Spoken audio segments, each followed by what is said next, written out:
अरे क्या बेचा दारू हो? लौकत नहीं थे। और लौकत तो ढेर कुछ बा।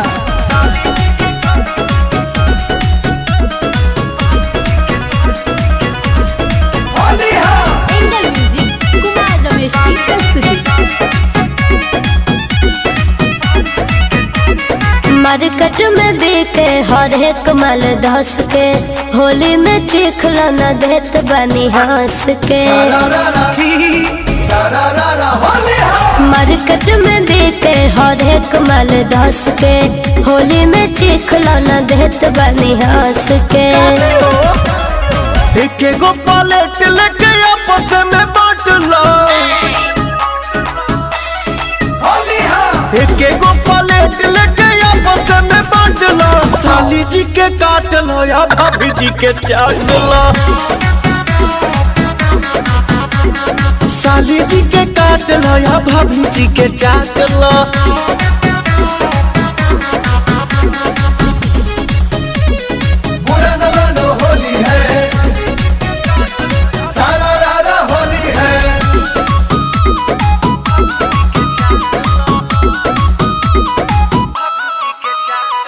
बेचेली भौजी चौक पछोला, बेचेली भौजी चौक पछोला। होली के बहार में लहार लूटे डोला बोलो होई रे। जाए तो काफी बा बे, होली भर माफी बा। लगता भीड़ हड़ बाटे बिकत, प्यार से उधार दे दका बाटे दिक्कत। खाली भर होली खातिर डिस्काउंट बढ़ुए, मोला बगली में कितना अमाउंट बढ़ुए। दूगो सिक्का कम बाटे हमारा से 8 लाख। कम ना चलिए देवता।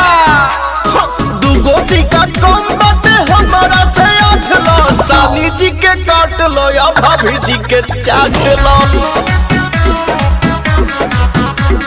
साली जी के काट लो या भाभी जी के चाट लो।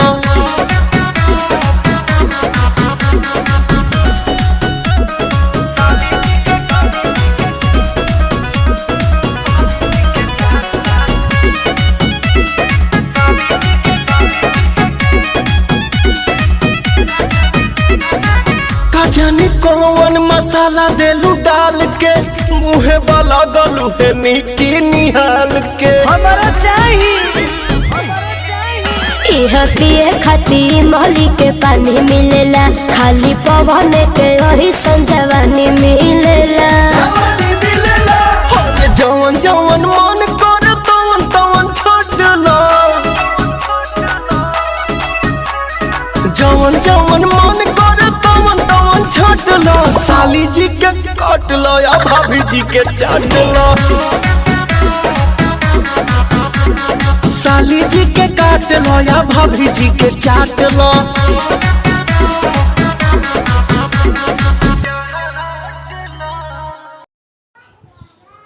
हेलो फ्रेंड, अजान डांस में आप सभी का स्वागत है। फ्रेंड, आप सब कैसे हैं जरूर बताइएगा प्यारे प्यारे कमेंट में। आज हो आप सब बहुत ही अच्छे होंगे फ्रेंड, अपने घर में स्वस्थ और मस्त होंगे। फ्रेंड, मैंने होली पे सॉन्ग बनाया है बहुत अच्छा। आप सब जाके मेरा वीडियो देखिए और बहुत ज़्यादा शेयर कीजिए, लाइक कीजिए, कमेंट कीजिए और फ्रेंड देखना ना भूलिएगा। फिर मिलते हैं किसी नेक्स्ट वीडियो में। Bye bye friend.